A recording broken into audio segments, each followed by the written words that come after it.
মধ্যপ্রাচ্যে চলমান উত্তেজনা, নিরাপত্তা অস্থিরতায় আকাশপথ কার্যত স্থবির হয়ে পড়েছে। সৌদি আরব দাম্মামে গত ৩ সপ্তাহে বেশি দাম্মাম ঢাকা ফ্লাইট বাতিল হওয়ায় হাজারো প্রবাসী চরম বিপাকে পড়েছেন। অনেকে অগ্রিম টিকিট কেটেও দেশে ফিরতে পারছেন না, যার সরাসরি প্রভাব পড়েছে বাংলাদেশি যাত্রীদের উপর। বিস্তারিত জানাচ্ছেন দাম্মাম প্রতিনিধি রাহুল পারভেজ। মধ্যপ্রাচ্য উত্তেজনা ও আকাশসীমা বন্ধের কারণে গত ৩ সপ্তাহের বেশি দাম্মাম ঢাকা ফ্লাইট বাতিল হয় হাজারো প্রবাসী চরম বিপাকে পড়েছেন। অনেকে অগ্রিম টিকিট কেটেও দেশে ফিরতে পারছেন না এবং নির্ধারিত সময়ের মধ্যে দেশে ছুটিতে যেতে না পারায় অনেক প্রবাসী শ্রমিকের ভিসা ও আকামার মেয়াদ শেষ হয়ে যাচ্ছে। আবার অনেকে দেশে ফিরতে বিকল্প উপায় খুঁজছেন। সব মিলিয়ে এসব বাংলাদেশি মানবিক সংকটের মুখে চরম আতঙ্কে দিন পার করছেন প্রবাসীরা। দাম্মাম প্রবাসীদের টিকিটের দাম অতিরিক্ত বাড়ি গেছে। ২,০০০ থেকে ৪,০০০ পর্যন্ত সিঙ্গেল টিকিট নিতেছে। আমরা ৫ মাস আগে টিকিট নিবার পরেও আজ পর্যন্ত আমরা যাওয়ার কোনো রাস্তা পাইতেছি না। এদিকে হঠাৎ করে বিপুল সংখ্যক ফ্লাইট বাতিল হয় অনেক যাত্রী বিমান অফিসে এসে ফিরে যেতে হচ্ছে। অনেকে টিকিট পরিবর্তন বা নতুন তারিখ নির্ধারণের জন্য সংশ্লিষ্ট এয়ারলাইন্সের সঙ্গে যোগাযোগ করে মিলছে না কোনো সুফল।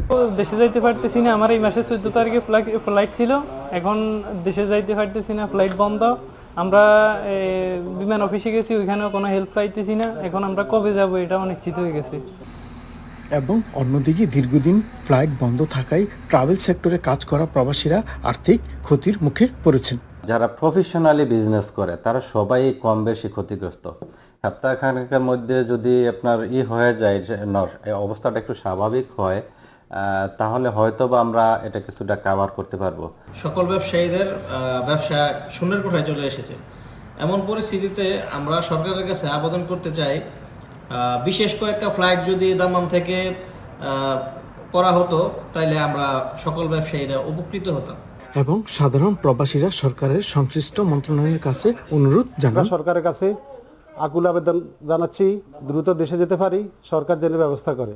মাননীয় প্রধানমন্ত্রী, মাননীয় বিমান ও পর্যটন মন্ত্রী, আপনাদের প্রতি বিশেষভাবে আমাদের প্রবাসীদের নিবেদন যে আমরা যেন দাম্মাম থেকে নির্বিঘ্নে যেন প্রবাসীরা যেন যাতায়াত করতে পারে, সেই জন্য একটা চার্টার্ড ফ্লাইটের যেন ব্যবস্থা করা হয়। রাহুল পারভেজ, মাই টিভি, দাম্মাম। কুয়েতের আকাশপথ বন্ধ থাকায় আসন্ন ঈদ উল ফিতরের দেশে ফেরা নিয়ে চরম অনিশ্চয়তায় পড়েছেন হাজারো প্রবাসী বাংলাদেশি। প্রতিনিধি আলামিন রানা জানান, যুদ্ধকালীন পরিস্থিতির কারণে আকাশপথে চলাচলে এই নিষেধাজ্ঞা দেওয়া হয়েছে। ফলে বাধ্য হয়ে বিকল্প হিসেবে স্থলপথে সৌদি আরবে হয়ে দেশে ফেরার চেষ্টা করছেন তারা।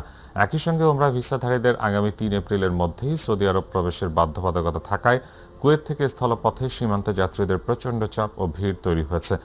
কুয়েত সিটি থেকে সড়ক পথে সৌদি আরবের সবচেয়ে কাছের বিমানবন্দর হাফর আল বাতিনের কাইসিমাতে পৌঁছতে প্রবাসীদের প্রায় ৩ ঘন্টা সময় লাগছে। সীমান্ত পারাপারের আনুষ্ঠানিকতা শেষে এই বিমানবন্দর ব্যবহার করে জেদ্দা, মদিনা বা রিয়াদ হয়ে তারা দেশে ফিরছেন। তবে স্থলপথে এই দীর্ঘ কষ্টসাধ্য যাত্রায় সবচেয়ে বেশি ভোগান্তির শিকার হচ্ছেন বয়স্ক, শিশু ও অসুস্থ যাত্রীরা।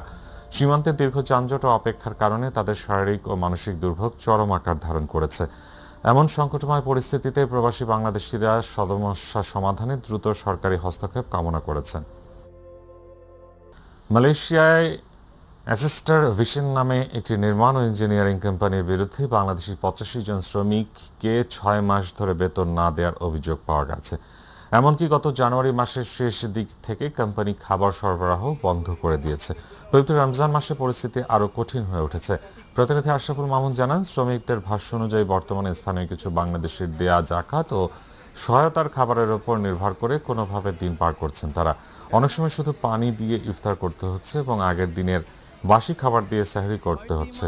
অভিযোগের বিষয়ে অ্যাসিস্টার ভিশন সেন্ডিরিয়ান বারহাত কোম্পানির মুখপাত্র ই খুই বলেন, শ্রমিকদের অভিযোগ শ্রম মন্ত্রণালয়ের মাধ্যমে সমাধানের চেষ্টা চলছে। পাশাপাশি শ্রমিকদের খাবারের ব্যবস্থা এবং কিছু আর্থিক সহায়তা দেওয়া হচ্ছে। তবে শ্রমিকরা এই দাবি সম্পূর্ণ অস্বীকার করেছেন। শ্রমিকরা দ্রুত বকেয়া বেতন পরিশোধ এবং রিলিজ লেটার দেওয়ার দাবি জানিয়েছেন, যাতে তারা অন্যত্র কাজের সুযোগ খুঁজে নিতে পারেন। বিদেশে আসার জন্য নেওয়া ঋণ এবং দেশি পরিবারের খরচের চাপের কারণে তারা বর্তমানে চরম অনিশ্চয়তা ও মানসিক চাপের মধ্যে রয়েছেন। মালয়েশিয়ার মানব সম্পদ মন্ত্রণালয়ের অধীনস্থ জাবাতেন তেনাগা কেরজা সেমানজুং মালয়েশিয়া এক বিবৃতিতে জানিয়েছে, বিষয়টি অত্যন্ত গুরুত্বের সঙ্গে তদন্ত করা হচ্ছে। Bangladesh community in France BCF এর উদ্যোগে ইফতার মাহফিল ও বাংলা স্কুল প্রতিষ্ঠার লক্ষ্যে এক আলোচনা সভা অনুষ্ঠিত হয়েছে। প্রতিনিধি বাদল পাল জানান, প্যারিসের পন্তা শহরের মেট্রো হাউস এলাকার একটি রেস্তোরাঁয় অনুষ্ঠিত সভায় সভাপতিত্ব করেন বিসিএফ প্রেসিডেন্ট এমটি ডুর এবং সঞ্চালনা করেন সিনিয়র সাধারণ সম্পাদক মোসাদ্দেক হোসেন সাইফুল। সভায় বিশেষ অতিথি হিসেবে উপস্থিত ছিলেন বিশিষ্ট শিক্ষানুরাগী জনাবা হাসনাত জাহান, রাজনৈতিক ব্যক্তিত্ব ও কমিউনিটি নেতা জুনেদ আহমেদ, সাংবাদিক, রাজনীতিবিদ এবং প্রবাসী বাংলাদেশি কমিউনিটির বিভিন্ন শ্রেণী পেশার ব্যক্তিবর্গ, বাংলাদেশ থেকে আগত উচ্চ শিক্ষার্থী অংশগ্রহণ করেন। ইফতারের আগে দোয়া মোনাজাত অনুষ্ঠিত হয়। ইফতার পরবর্তী উন্মুক্ত আলোচনায় অংশগ্রহণকারীরা প্রস্তাবিত বাংলা স্কুলের কারিকুলাম, পরিচালনা কাঠামো এবং বাস্তবায়ন প্রক্রিয়া নিয়ে মতামত দেন। প্যারিসে মাদারীপুর জেলা অ্যাসোসিয়েশন ফ্রান্সের উদ্যোগে দোয়া ইফতার মাহফিল অনুষ্ঠিত হয়েছে। প্যারিসের স্থানীয় একটি রেস্টুরেন্টে অনুষ্ঠিত এই দোয়া ও ইফতার মাহফিলে সভাপতিত্ব করেন সংগঠনের সভাপতি হাবিবুর রহমান হাবিব এবং সঞ্চালনা করেন দপ্তর সম্পাদক সাইফুল ইসলাম রনি। অনুষ্ঠানে বক্তব্য রাখেন সংগঠনের উপদেষ্টা নাসির উদ্দিন ও মোশাররফ তালুকদার, পরিচালক মিয়া মোস্তফা ও হান্নান হাওলাদার, সাংবাদিক নাজমুল কবির ও শুকুর মোল্লা, সাধারণ সম্পাদক এমামুল সর্দার, সাংগঠনিক সম্পাদক আবুল কালাম আজাদ এবং যুগ্ম সাধারণ সম্পাদক ওয়াহিদুজ্জামান টিপু। কমিউনিটির ব্যক্তিত্ব আশরাফ ইসলাম, বরিশাল কমিউনিটি ফ্রান্সের সভাপতি রিয়াদ হোসেন, টিটু রহমান, আসমত মাতবর, গোপালগঞ্জ জেলা কমিটির সভাপতি শেখ মাসুদ, দুদু মিয়া, ঢাকা ক্লাব ফ্রান্সের সাধারণ সম্পাদক কামাল শিকদার সহ আরও অনেকে। মালয়েশিয়ায় বাংলাদেশি ফুটবল ক্লাব বিডিএফসির আয়োজনে ইফতার মাহফিল অনুষ্ঠিত হয়েছে। প্রতিনিধি আশরাফুল মামুন জানান, কুয়ালালামপুরের সৌকিটে অস্ট্রো হোটেলের হল রুমে গতকাল এই ইফতার মাহফিল অনুষ্ঠিত হয়।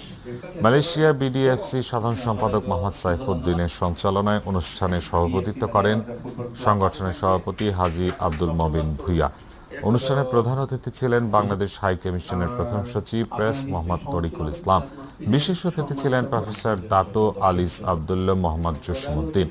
বক্তব্য রাখেন জহিরুল ইসলাম হিরণ, সাদেকুল্লাহ, রাসেল রানা, সোহেল রানা, মোহাম্মদ রাফিজ রহমান রাসেল, আজগর আলী মিলন, মোহাম্মদ সোহাগ আহমেদ, মোহাম্মদ মিজানুর রহমান, মোহাম্মদ ইকবাল হোসেন, শাহজাহান আলম, অপু রায়হান, জাহিদ খান ও বাপ্পি কুমার দাস। আলোচনা সভা শেষে ইফতার মাহফিলে দোয়া ও মোনাজাত পরিচালনা করেন মাওলানা আব্দুল মুস্তাফা রহিম আজহারি।